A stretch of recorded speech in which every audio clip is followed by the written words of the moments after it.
Hello everyone, I am possible class में आप सभी का स्वागत है। तो आज हम पढ़ने वाले हैं 7th स्टैंडर्ड की ज्योग्राफी में lesson number 3 are changing earth. हमारी बदलती हुई पृथ्वी, हमारी जो पृथ्वी है वो किस कारण से चेंज हो रही है, क्यों बार बार बदल रही है, तो किसकी वजह से बदल रही है, ये सबकी जानकारी हम इस चैप्टर में हासिल करने वाले हैं। तो अंत तक वीडियो जरूर देख के जाइएगा। तो जो लिथोस्फीयर है, लिथोस्फीयर के बारे में हमने लेसन नंबर 2 में ही पढ़ लिया था। जिसने मेरा लास्ट वीडियो नहीं देखा है तो आप जाके देख सकते हैं, इसमें आपको जरूर ही नॉलेज मिल जाएगा।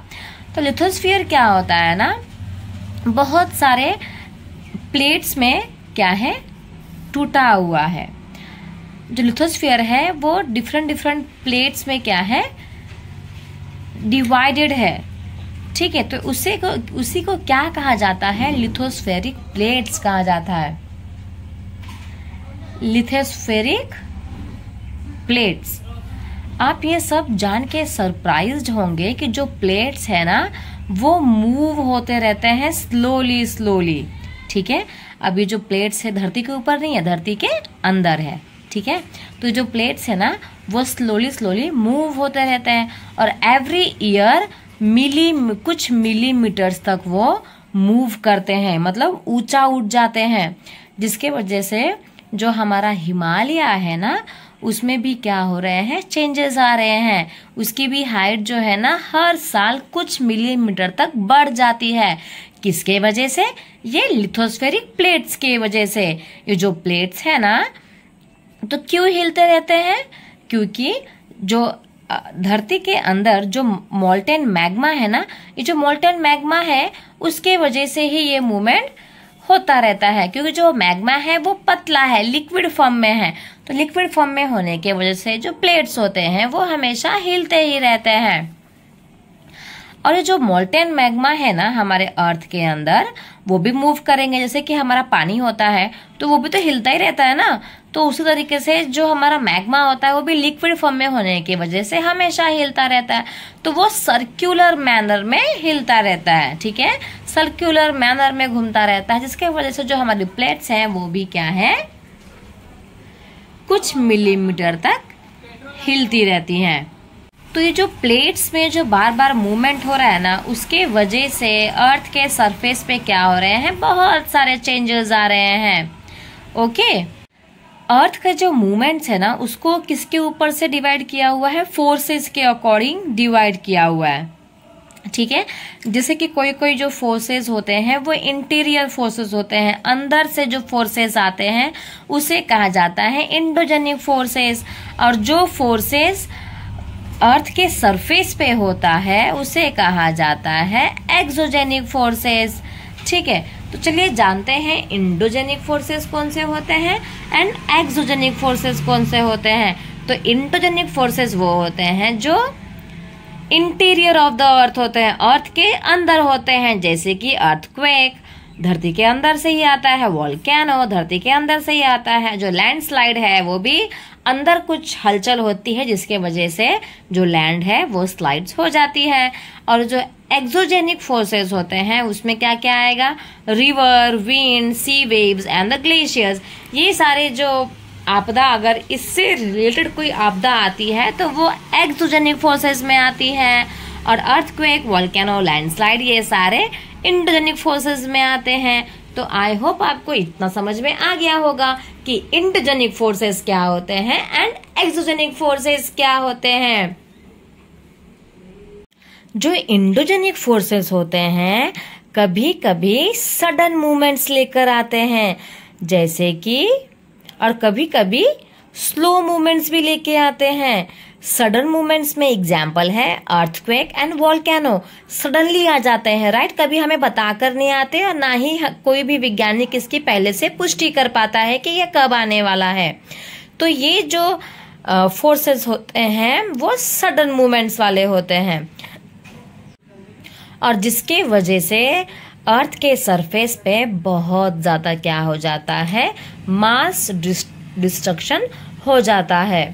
बहुत सारे मतलब क्या हो जाते हैं, प्रॉब्लम्स हो जाती हैं, बहुत सारे लैंड टूट जाते हैं, लैंड को बहुत ज़्यादा नुकसान हो जाता है।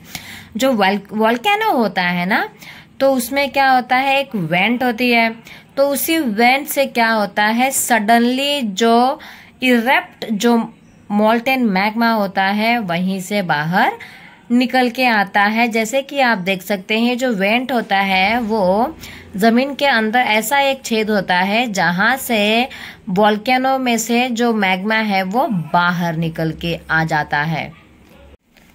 और सिमिलरली जो लिथोस्फेरिक प्लेट्स है ना, वो भी मूव होते रहते हैं। तो जब ये मूव होते हैं ना, तो हमारे अर्थ सरफेस पे हमें वाइब्रेशन महसूस होती है। ठीक है, हमारा जो अर्थ है ना, वो लिथोस्फेरिक प्लेट्स के मूवमेंट के वजह से वाइब्रेट हो जाता है। और इसी वाइब्रेशन को क्या कहा जाता है, अर्थक्वेक कहा जाता है। ये जो वाइब्रेशन है अर्थ में कहीं भी फैल सकती है।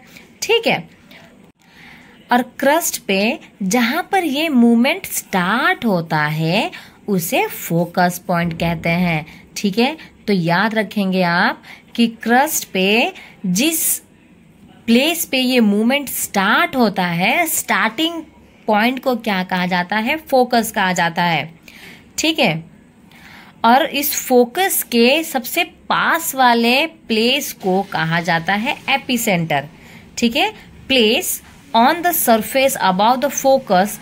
देखो, जैसे कि आप इस ड्राइंग में देख सकते हैं कि इसका फोकस पॉइंट ये है। ठीक है, समझ लो ये वाला लैंड वाला एरिया है और जो फोकस पॉइंट है नीचे एकदम यहाँ पे। तो यहाँ से जब भूकंप आता है तो सबसे पहले जस्ट उसके ऊपर वाले एरिया को ही क्या बोलते हैं, एपिसेंटर बोलते हैं। मतलब अंदर आया पर ऊपर कौन सा एरिया है, राइट, मुंबई है, महाराष्ट्र है, पालघर है, वलसाड़ है, गुजरात है, वापी है, क्या है। तो एपिसेंटर जो फोकस होता है वो जमीन के अंदर होता है, बट जस्ट उसके ऊपर कौन सा प्लेस है, उसी प्लेस को क्या कहा जाता है, एपिसेंटर। तो जिस प्लेस पे एपिसेंटर वाले प्लेस पे बहुत ज्यादा डैमेज होता है, क्योंकि वाइब्रेशन यहाँ पे बहुत ज्यादा होती है।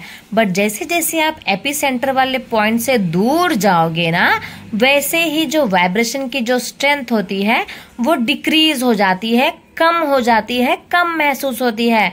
तो एपिसेंटर से दूर वाले एरिया में वाइब्रेशन कम महसूस होता है और वहां पर हानि भी बहुत कम होती है। बट एपिसेंटर के आसपास वाले एरिया में बहुत ज्यादा हानि होती है और वहां पर वाइब्रेशन भी बहुत ज्यादा फील होता है। आई होप आपको इतना समझ में आ गया होगा। तो इसके वजह से जो अर्थक्वेक क्या होते हैं ना, कभी भी हम लोग अर्थक्वेक को प्रिडिक्ट नहीं कर सकते हैं, can not be predicted. Earthquake जो है वो हमेशा अचानक से ही आता है। अगर हमें उसकी पहले से ही जानकारी मिल जाए तो फिर हम लोग जो भी इम्पैक्ट होता है उसको हम लोग कम कर सकते हैं। बट हमें कभी भी अर्थक्वेक के बारे में पहले से जानकारी नहीं होती है। बट अर्थक्वेक के बारे में ऐसा प्रिडिक्शन किया जाता है, जो लोकल लोग हैं या जो गांव में रहते हैं, तो वो लोग बोलते हैं कि हम एनिमल के बिहेवियर को देखकर पता लगा लेते हैं कि अर्थक्वेक आने वाला है कि नहीं आने वाला है। जैसे कि जो फिश होती है, पॉन्ड में जो फिश होती है ना, वो ना मतलब कूदने लग जाती है, पानी में से कूदने लग जाती है।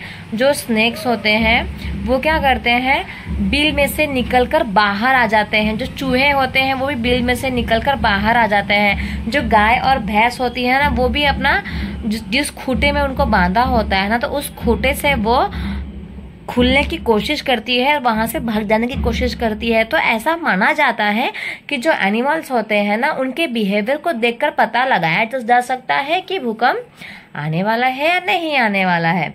ठीक है, तो 26 जनवरी 2001 में भूकंप आया था। कहाँ पे आया था, तो भुज में आया था। ठीक है, भुज में आया था, जिसका रिक्टर स्केल कितना था, 6.9। ये बहुत ही खतरनाक वाला अर्थक्वेक आया था और वहाँ पूरा तहस नहस हो गया था। और मतलब सुबह के टाइम पे आया था, तो मोस्टली जितने भी टीचर होते हैं, जो स्टूडेंट्स होते हैं, वो सब लोग अपने स्कूल में ही थे।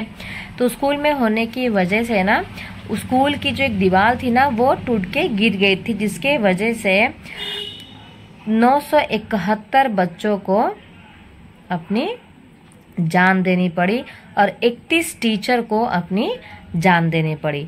971 स्टूडेंट्स और 31 टीचर इस हादसे में मर जाते हैं। तो जो अर्थक्वेक होता है वो बहुत ही ज़्यादा खतरनाक होता है और पहले से इसकी जानकारी नहीं होती है। साइंटिस्ट लोग को ऐसा कोई चीज़ बनाना चाहिए, ऐसा कोई मेजरमेंट बनाना चाहिए जिससे पता चल सके कि अर्थक्वेक कब और कहाँ आने वाला है। तो इस आज के लिए इतना ही। नेक्स्ट क्लास में मिलेंगे नेक्स्ट टॉपिक के साथ। Thank you so much everyone. अंत तक वीडियो देखने के लिए आपका बहुत बहुत धन्यवाद। जिसने भी चैनल को सब्सक्राइब नहीं किया है, चैनल को सब्सक्राइब करें और लाइक कमेंट शेयर भी ज़रूर करें।